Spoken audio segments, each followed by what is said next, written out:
does the tired housewife do with her time? Well, this gives you an idea of what 1,500 of them do with at least a part of it.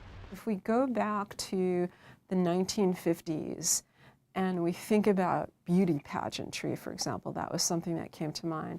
It was about women wearing high heels and bathing suits. And a lot of gazing on that. And the moderator, the TV moderator says, and let's look at this crop of contestants.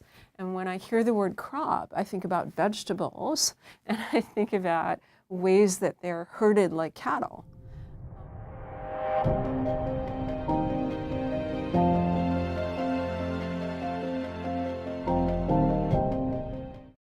For as long as many of us can remember, women have been sexualized and objectified in the media.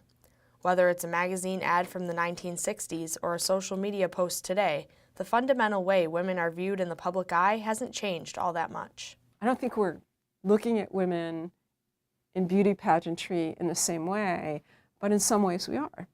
Because we're measuring their waists, we're looking at the size of their bodies, we are evaluating how they look. Men can kind of just be, men can just exist. And yes, they have to look professional, they have to wear a tie and stuff, but then they can be any shape, any size, well, not anything. Women have to be, you have to be this. In some ways now we're exposing all of women's bodies, but in ways that really kind of make them more vulnerable. People are constantly picking apart what the women look like. So even though they're trying to reach the standard, this ideal, and yet people are like, well, did you see her hair? Did you see her dress? Like constantly. There's no merit to what she's saying. She's highly competent and nobody's pointing that out.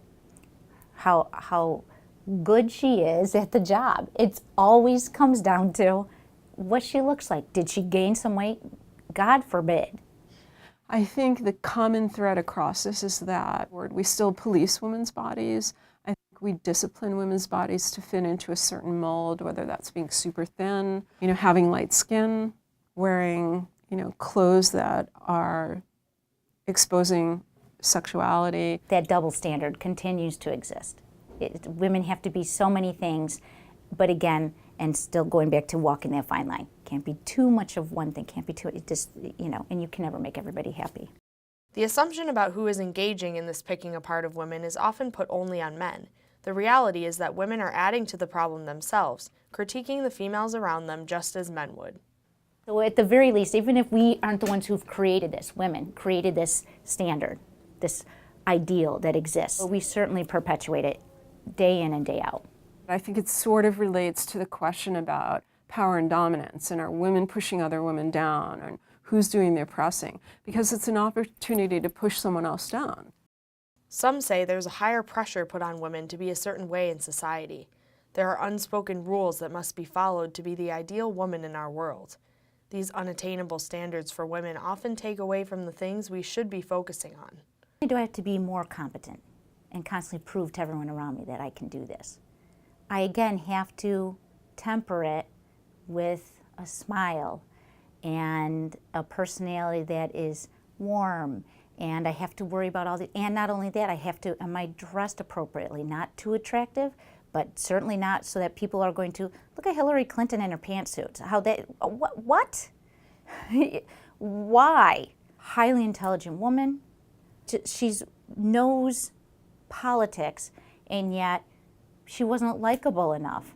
People are entitled to that, but we wouldn't do that with a man. We wouldn't say, do I want to hang out with him? Is he likable enough? We want to know if can they do the job.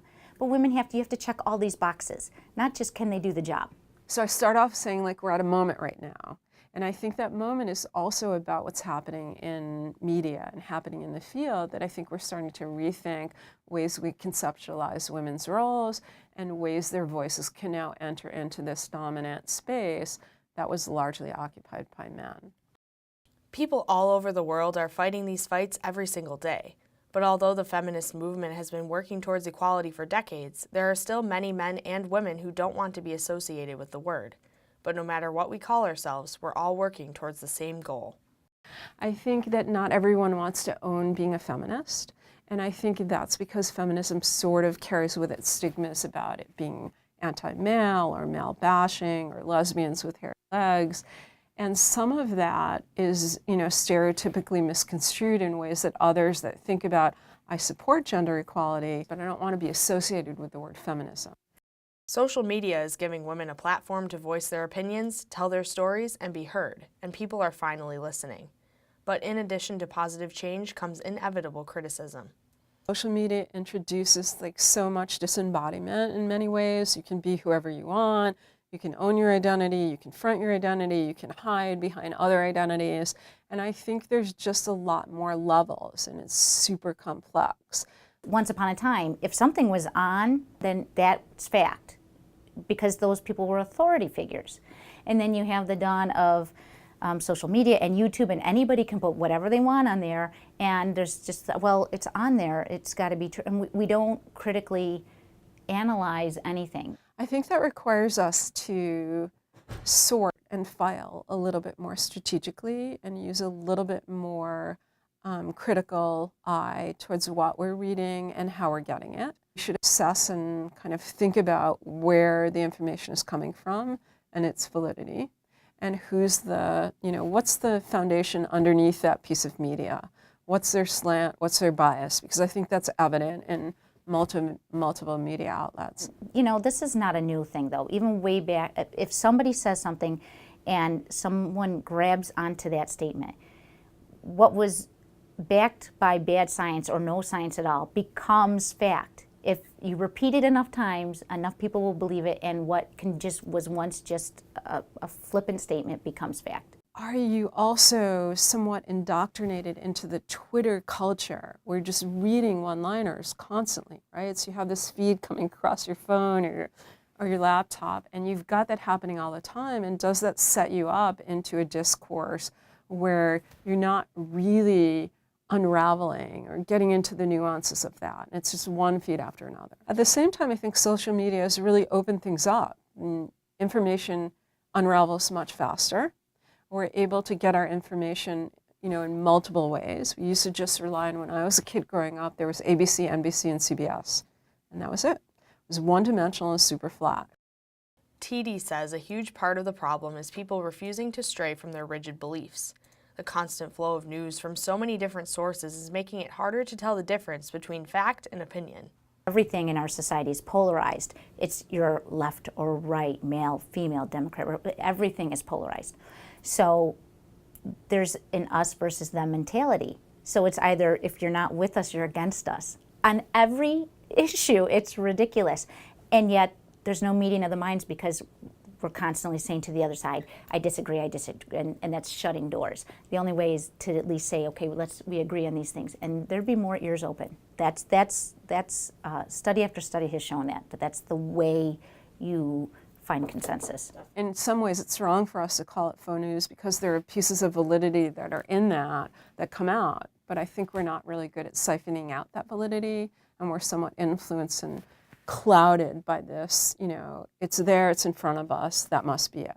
We only believe fake news when it endorses our beliefs already.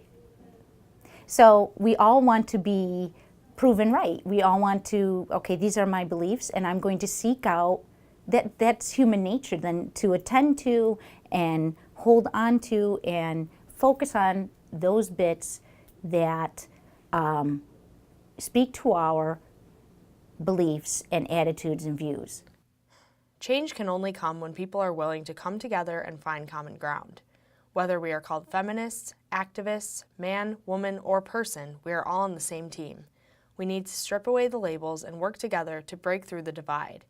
Lisa Voy says future generations are starting to take these steps. So I think there are models of women stepping up and challenging hegemony and challenging dominance. It's just a matter of starting when they're young and teaching all children when they're young about equality. Children are only as critical as we've taught them to be. It's a learned skill.